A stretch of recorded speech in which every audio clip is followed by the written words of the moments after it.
I wanted to talk real quick about the Howl for Wildlife because I know that is what you and I have discussed. I think it's just an awesome deal. So, if you don't mind, kind of talking a little bit about maybe the history or the roots of it, that what you're aware of, and Yeah, I'll give you the 5 cent tour for how it started. Uh, Charles actually had called me up last year. I don't remember if it was February. I believe it was February of last year. It might have been January. And there was a bill proposed in California to ban bear hunting. And it was just full of holes. It was a crappy bill. Made no sense. And he's like, what do you think we can do? I'm like, well, we've had success before. Myself, I've had success before with doing petitions. Or we can do like a change.org or something like that. Let's do something like that for it. We know a lot of people between the two of us would just push it out, like get it out as far as we can. So we did that. And Charles actually physically started the petition and we pushed it out to everybody we knew. I was sending out emails. I was putting it on Instagram and Facebook and just kind of really like pushing it out there and utilizing all the tools that we had to us to reach people. And we got a ridiculous amount of signatures, like 26,000 signatures or 28,000. I don't even remember now. Signatures in 5 days. oh wow, In 5 days. wow, And there was like $18,000 that was donated wow. on that petition. Now, when you donate to change on those change.org, you're just giving money to change.org. It's not like it's coming to the person who Oh, started the petition to use it for whatever the petition is. It literally just goes to change.org. So change.org continues to push it out and promote it to more people. So it helps. It helps, it helps. it does. It helps the petition out, but change.org is a for-profit company and they're really not your friend. They said thank you for your donation. Anyway, within 5 days, the sponsoring senator dropped the bill, and we Oh, literally knocked it out in 5 days. It was amazing. nice. So we're like, wow, there's something to this. And there was two other bills, and I can't for the life of me remember. I've told the story so many times. I think I should go back and figure out the exact details. But there was a hound hunting bill, and then there was like a trapping bill. I believe one was in New Mexico, and I feel the other one's either Nevada or Montana. Either way, we did the same thing with that, and we had success with those two. We're like, shit, there's something to this, right? Why isn't this out there now? Why do we not have this type of advocacy platform to, help the hunter? Excuse me, help the hunter have a voice. And I'm like, we need to start a change.org for hunters, because between these three bills, there was like 20 some odd $1,000 donated to given to change.org. Like, one, we could be using this money to do the things that we need to do, right? Yeah, And two, we need to have a platform that there's so many anti-hunting. It's a pretty leftist company, right? And not yeah. that political party really shouldn't have anything really to do with wildlife management, but for the most part, you don't see very many conservatives that are anti-hunting. Right. Yeah. That's why I bring it up. Yeah. But anyway, they're not our friends. That money's not going anywhere. We need to do something. So we started talking about, actually, Charles came up with the name Howl for Wildlife. He actually kind of envisioned, he's like, you know what? We need to make this like what JSOC is, Yeah. for the military community. We need to have Jayhawk, Joint Hunters Operations Control, whatever. And we started going down that road originally with that idea. And I started developing with, because I've done several websites before. I started developing with some guys that I knew, a change.org style platform. And Charles comes up with Howl for Wildlife as a name, because Howl actually stands for, hunters, operations. Like, it actually fits the same deal. Yeah. And the other reason behind it was because using the wolf, you hear about green decoys, right? We're like, Yeah. we need to do this too, because we saw that in the petition, that people who are anti-hunting were signing the petition because of the way we worded it. We're saving wildlife, which is true. We are, Well, that's true. wildlife, right? What we do, the conservation efforts we save wildlife. And we're like, we need to kind of keep this going. And besides, anti-hunting groups have already co-opted the word conservation. They stole it from us. Yeah. And they've already, co-opted the wolf as that's like their number one polarizing, icon right there. Save the wolf. Exactly. So we're like, yeah, this makes complete sense. Let's roll with that. So anyway, I started working on the website, and it sucked. It sucked. It was terrible. So Charles is like, I'm going to give it a crack. And he started actually doing a bunch of research and calling all these, third-party platforms that offered, different stuff. And, one thing led to another, and we developed the site. And I say we, but a lot of it was on Charles. Most of it was on Charles, as far as the site being what it is today. And so, like, I credit myself with the one of the original ideas of it, but when it actually development of it was mostly Charles. Anyway, so we start going down this road, and the site gets built, and it's all ready to go from a technological standpoint. Like, technology all worked, the system worked right, but we never had the inner workings of how we were going to actually work the business side of it, right? We didn't know, are we going to be for profit, not for profit? We're going to, have a board? Are we going to, what are we going to do? We didn't have any of that. And anyway, so comes this bill in Arizona, or wasn't even a bill yet. It was an initiative, we'll call it, right? It wasn't even a formal petition. They're trying to get rid of lion and bear hunting in Arizona. Completely, right? Completely. Wow. And I'm like, well, I'm like, Charles, is this thing ready to go? Let's give it a whirl. Let's try it. Let's see, let's push it out and see what happens.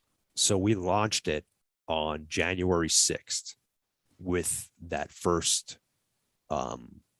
action, which was the Arizona line, and it worked famously, right? Everything worked. We jumped from 0 members, not having anything, to, like, I don't know, 10,000 in a matter of like 2 weeks, not even. We started looking into all these other bills. We're like, all right, well, it's working. Let's do it. Let's just do it. Right. This is what we put this thing together for, is where all the money was spent for. And we started getting involved in all these other bills. And, before the first month, we had 20,000 members, or 18, 19, something like that. And we were winning. We were winning stuff, right? We were getting stuff knocked out. Not just in Arizona, other states. And Yeah. Wow. which that's what I really want people, why I was so excited about having you talk about this, is because whether you're in Massachusetts, California, Arizona, or Idaho, I mean, we're all working together as yeah. So yeah. Now, I had mentioned on our previous podcast, or when we started off the podcast, I should say, in the previous episode, is I was telling you about there's bills in Long Island. So I'm working on bills in Long Island right now. Like there's so many anti-hunting and fishing bills that pop up throughout the year, and we're not going to be able to do them all. There's at least not now with the manpower. I mean, for the most part, it's Charles and I, and we have some really good volunteers, and we have a couple of people working out with us, here and there, but contract employees and whatnot. But like, it's not, we're not Mule Deer Foundation, right? We don't have this big thing going on, and funding's an issue, right? It's self-funded. Yeah. It's just Charles and I, and we have donations, people donating money. There's, stuff going on. We got some really cool stuff coming up, actually. Go Hunt has partnered with us, and oh, great. It's kind of a neat deal, because if you want to have a Go Hunt Insider membership, it'll cost you $149 a year, right? Mm-hmm. You can come and get that same membership through Howl for Wildlife. Okay. And you get all the benefits that you would normally have if you went to Go Hunt. A portion of that money comes to Howl for Wildlife. Oh, nice. Okay. So now it's tax deductible. A portion of your membership is tax deductible. Oh, great. And you get all the benefits of the Howl for Wildlife membership. So you're going to save 20% or better with all our partners. You're going to get entered into our monthly giveaways for, gear. We gave away, packs and custom made knives and trips and whatever. And you get entered into a draw for the hunt giveaway we're doing for that year. Oh, nice. So like, well worth it. And we're constantly adding, value to whatever the membership is. So we're going to have several different membership levels that are associated with something that you'd want, hunting fool, or, so we have another one we have is with Go Hunt also for their Explorer, which is their mapping software. Oh. If you want to go purchase this thing, we're working on other avenues, and I just threw out some names, and that those don't necessarily aren't what we're doing, because I haven't secured those yet, and we haven't got those in place yet. But the Go Hunt one is in place, and it will be going live here pretty soon. Nice. We're just waiting for the technology to be built in, and then it's ready to go. But we hope to do this with other companies where, let's say you want a membership with, company X. That membership will be available to be purchased as a Howl membership. You'll get that membership, and then you'll get all the stuff that goes in it. Oh, very nice. Yeah. So I foresee that being kind of exploding as the word gets out. I mean, look where, you're basically, this is the ground floor. It's not very old. So, I mean, you've got so much potential. Yeah. We're at 30,000 members now. Nice. Anyway, 5 months in, right? It's pretty crazy.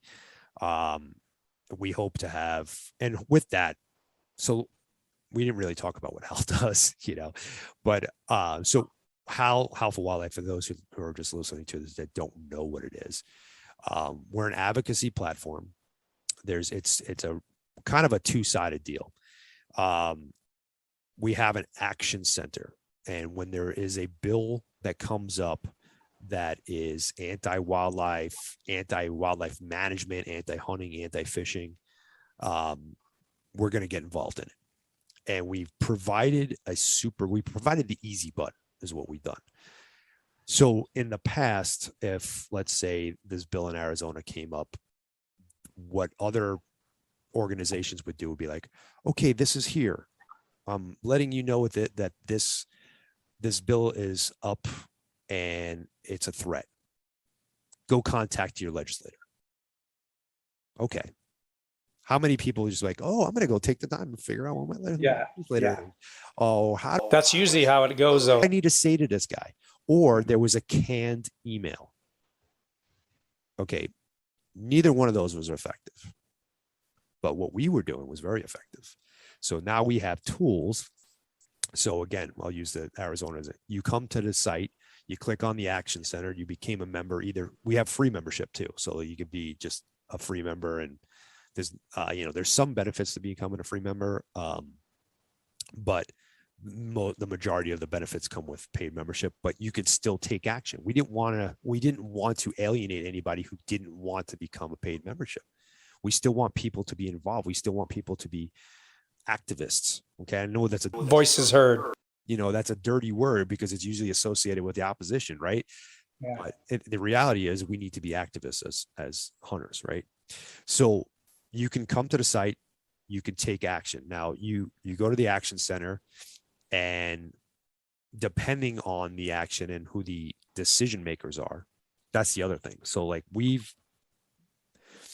taken not only the guesswork out of it, we are targeting the exact person who needs to hear your voice, whether that's at the commission level, whether that's a Senate level, so on and so forth.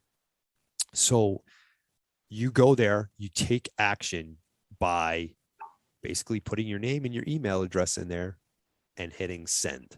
And now it's going to send a email, or you can make a phone call. There's other options again, depending on the action.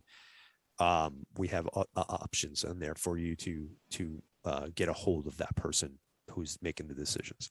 It sends an email. Now those emails, it's not the same email, and the email doesn't come as a candy email. It doesn't come from Howl for Wildlife. It comes from you directly. Oh. And that's the major difference of what these other organizations were doing. They do that as a way to capture your email, and they do that as a way to Gotcha. boast how many people they have as active members. Because I do remember when you've talked about Howl in the past, is that you said that you're not going to be getting a whole bunch of advertising emails, which you will off of those other deals. Would say, I'm opposing this bill, whatever, blah, blah, blah, blah, blah. And it gives you all the talking points, but like, oh, I want to add this to it, or I want to do this to it. So it makes it even that more effective. Yeah. And so the other side of the coin is, and people were asking this in the beginning, oh, what are you planning on doing with the money? And da da da da. We were using, obviously we're using the money to run the platform too. Like, there's a substantial cost associated with that. But we are taking that money, and we have an education program. It'll be up on the howlforwildlife.org site here soon, where it's going to help us hunters and non-hunters understand what the North American model of conservation is, what we do, how we fit into the puzzle. It's gonna talk a lot about the myths and the misconceptions beyond, with hunting and so on, so forth. And it's gonna give us hunters the, for lack of better terminology, the ammunition that we need, the knowledge that we need, so that when we are talking to somebody who is a non-hunter, we can give them the right stuff. The worst thing we can do is to be out there spewing out just emotion and getting aggravated and being heated, and possibly converting somebody who really didn't have an opinion on hunting. If they were presented with the right stuff, they might be able to be swayed either way. You turn them into a pro anti-hunting person, right? Yeah. The reason why we're doing this is because the anti-hunting community has a pact, and they have a lot of money. I mean, millions and millions of dollars set aside to basically educate with propaganda. I say educate, but really it's share lies with the non-hunting public in areas that are easily affected. Like, for instance, like in Denver right now, there's a strong possibility, even though we just beat that bill or we stopped that bill from being proposed as an actual bill for lion and bear hunting and bobcat hunting, that in November that it might actually show up on the ballot. And if it goes on the ballot, they have the money in place right now to put out propaganda to the in mainstream media and be able to effectively change minds about hunting with emotion and with conjecture and false narratives, statistics and so on and so forth, that we would lose.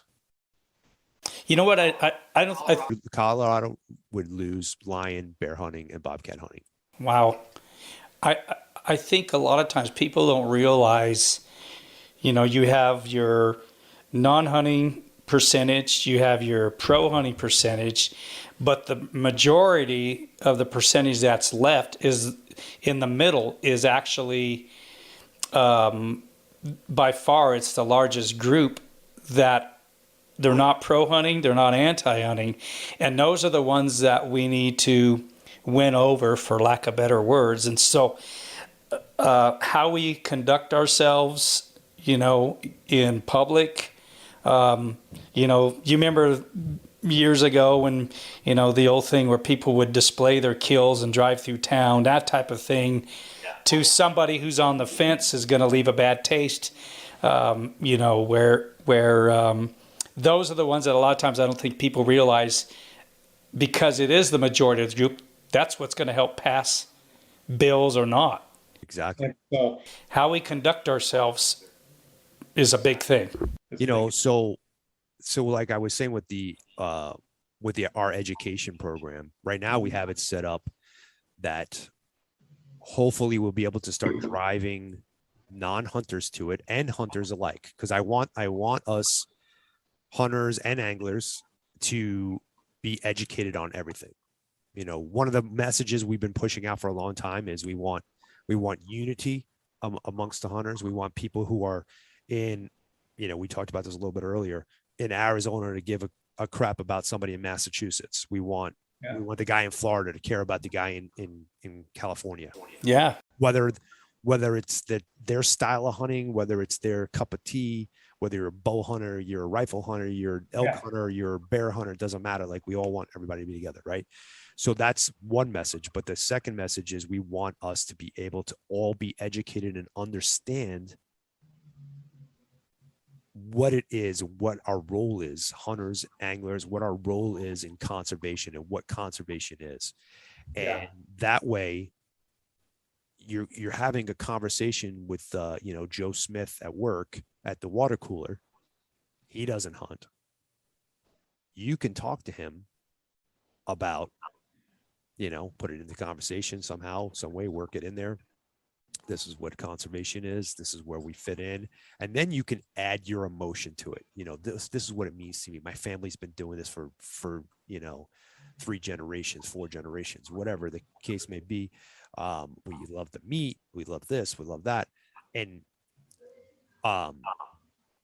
we will be able to start effectively getting the message out there, because right now we don't have that money that they have. We don't have that pact. We're working on it. That's a goal of ours, but it's a lofty goal. Right now we're 2 guys on a computer. Like, that's, to try to have this massive collaboration between all the organizations. And listen, there's a lot of competition too, because people are competing for membership base. They're competing. Yeah.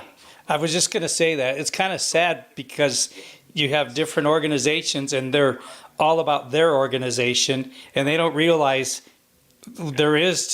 we need to join together, because it affects elk hunters just as much as it affects deer hunters, lion hunters, bear hunters, and everything. Where Howl for Wildlife is doing that, is collaborating everybody. You're trying, but there's 16 million hunters, just hunters, in North America.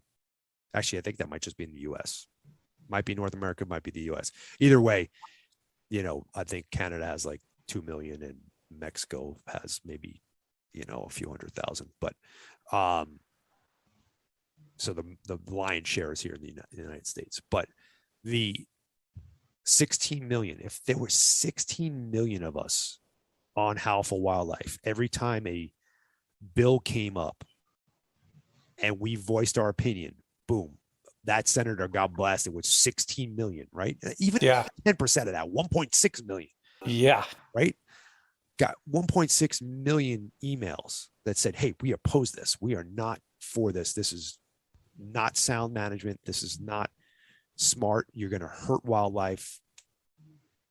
That you would be surprised how quickly that senator or that congressman, whatever, or that person, they will back away from that bill like it's a hot potato, because it's politics, and politics is always what's going to make me look the best, right? That's true. Yeah. And the other side of that is, let's say again 16 million. If 16 million of us donated $10 a year, like what the hell's $10? You could go to freaking McDonald's. Used to, you could get something for 99. Now you can't even do that. You can't even go to McDonald's. That's true. Not when they're paying $15 an hour for a job because they can't find help. You come be a pool guy for me. You make $70,000 a year, freaking salary. Swear to God, ridiculous. That's a whole nother story. But if 10 of us, or $10 from 16 million of us, we would have the ability to pump out commercials and put up billboards in any market. If something was to come up on the bill and make an actual ballot, where we would be I'm not saying that we would win every single one of them, because that's all, change minds, but we would be almost unstoppable. We'd be almost unstoppable. They very effective. Wouldn't have an answer to it. Yeah. Because once the education is out there, once the masses know, that other 80% of the population that doesn't hunt and fish, once they know what is the truth, it'd be very hard for them to see, save the, the Husis platform, which is, let me pump out a bunch of propaganda and tug on your heartstrings. The music. So you give us money and you go against hunting and, whatever. I always do laugh at the music that usually starts those commercials. If you go on my YouTube, there's a parody on there. Is there? Oh, it's hilarious. It's hilarious. It's called Husis. I think the title is called Husis is a Fraud. And that parody it's 100% real, true, but it's hilarious. But it's the same, it's this super sad music, and it's all these lawyers in cages. Like they show the dogs in cages. Yeah. It's hilarious. You got to watch it. Yeah, I'll check it out. But listen, we have really lofty goals. We want to unify all the hunters and anglers in the United States. So if you add anglers in there, yeah, absolutely, it's like 70 million. Yeah. You go from 16 to 70. Like, wow. That's huge, right? Yeah. And that's why I think that is why the anti-hunting, I'll call them community, whatever, just to lump them together. I think that's why they don't go after fishing. That much. They definitely go after commercial fishing a lot. Yeah. And the commercial fishing, some of it's hard to defend. Some of it is. Yeah. Because there's some opposing science that they can use that we can't compete with it. Yeah. But so that aside, the stopping fishing in ponds and this and that, like those things, easy, very easy, but for us to defend and very easy for us to get behind and so on and so forth. That's why I don't think they attack it quite as much. It comes up, and when it comes up, I think we win them pretty easy because the numbers are there. We outnumber them by a lot. Yeah. So anti-hunting and hunting are about the same. Actually, I think hunting is outnumbers anti-hunting by like 1% of the Oh, okay. population. Yeah. The last I looked. So anyhow, if we were all unified, right? We got everybody on the same page. We're a community, regardless of how we do it, what we do it. If we were all educated, we all understood the inner workings of hunting and conservation and what our role is, right? Yeah. As sportsmen and anglers. Never lose ground again. And matter of fact, I bet we would be able to start putting back some of these things that we lost. Yeah. I mean, And all it takes, you know, is one little tiny, not even a foot in the door for them, a toe. Yeah. And then next thing you know, they get the next toe. And then before long, they have their foot in the door and they just slowly, their goal isn't to wipe it all out at once. It's just to pick at it little by little. well, you know why it's their goal is not to wipe it all at once, and then they wouldn't have a business. That's true. A non-profit business, as they call it. Billions of dollars. Like, listen, the more I get into this, the more I'm disgusted by the whole situation. Like, It's a money thing for them. it's a money thing for everybody. Yeah. Really, it is. And I don't want to be like, I definitely don't want to throw any of our organizations underneath the bus, but there's a money thing there. Oh yeah, there is. There is. There's a money thing there too. I think they do a lot of great work. I think, you know, the habitat development, putting animals back on the mountain, Yeah. that's all amazing stuff. But it went from the majority of the money going to that to just a minuscule amount of money going to that now. I mean, is it compared to what it used to be? You I know? think a lot, and again, I definitely don't want to throw things underneath the bus. Now, it's a lot more blatant on the anti-hunting side, and it's a lot more egregious on that side, in my opinion. But on speaking for the hunting world, and I'm not going to speak for other organizations, but I think a lot of that has to do with the cost of acquisition. And what I mean by that is, I mean, if your membership is $39 a year, it costs you $30 to acquire one member. Like you spend $30 a year to acquire one member. Yeah.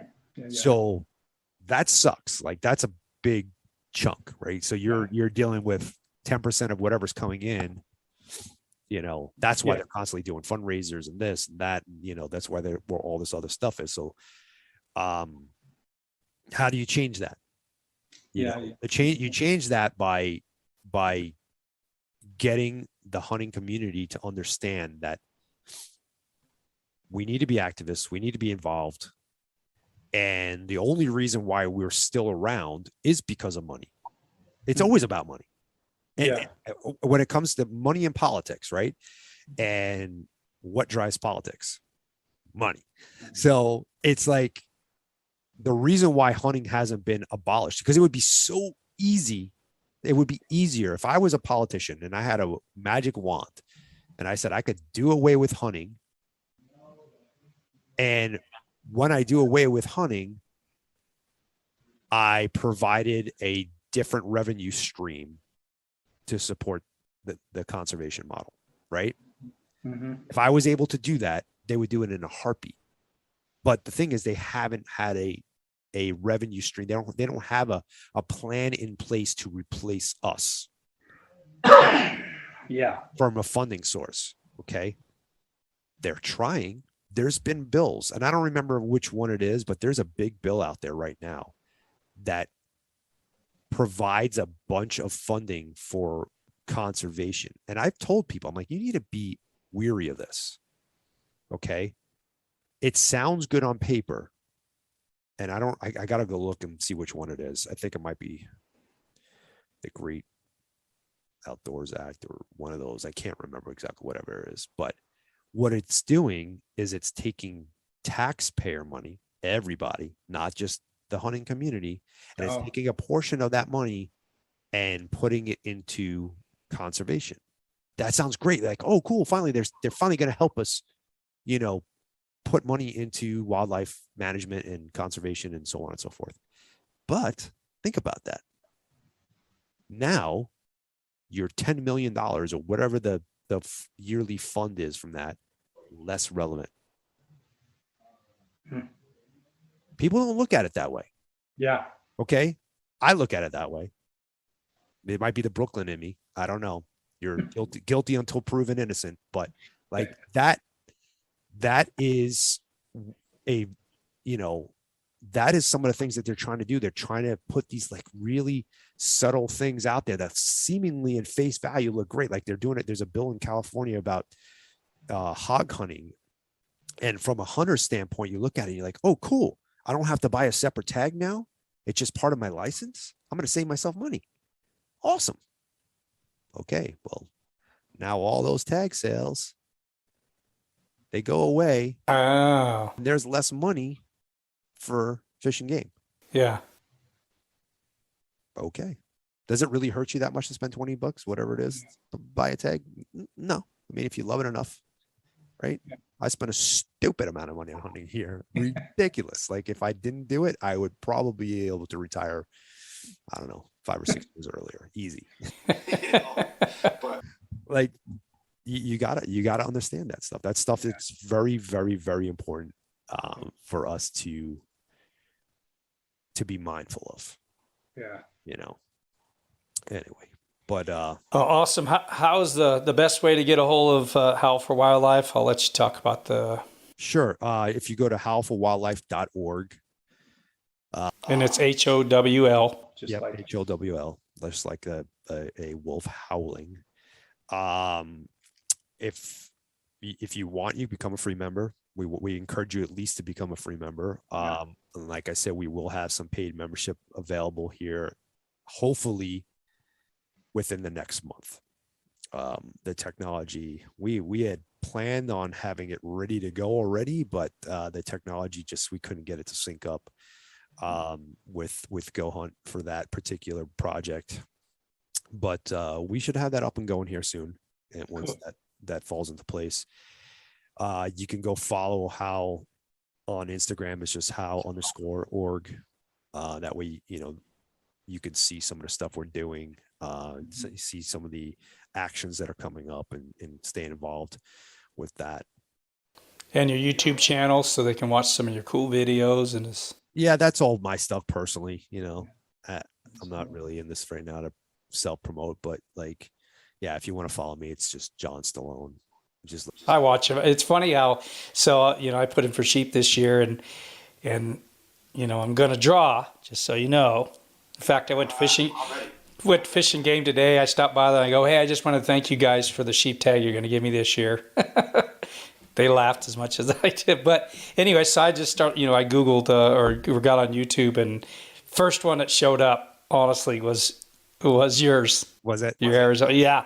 So I'd watched it already, but I've watched a bunch of your videos, but I watched it again, your Ibex. And I watched that a bunch of times too, because I put in for Ibex, and, Yeah. So nice. I really appreciate your time, John, and your stories, and you're a great dude, and look forward to maybe getting a chance to do some hunting sometime with you. Yeah, absolutely, man. We've been talking about it for years. I mean, we know each other now for probably going on 10, right? Or pretty close. Yeah. Probably close to that. Yeah. So thanks for your time. Appreciate it, and be safe out there. And we'll be in touch, on what you end up with tags and stuff. I know we talk enough. Yeah, definitely. I'll definitely hook up with you from coming to Idaho. Sounds good. All right, buddy. All right, take it easy. Talk to you. All right, bye-bye.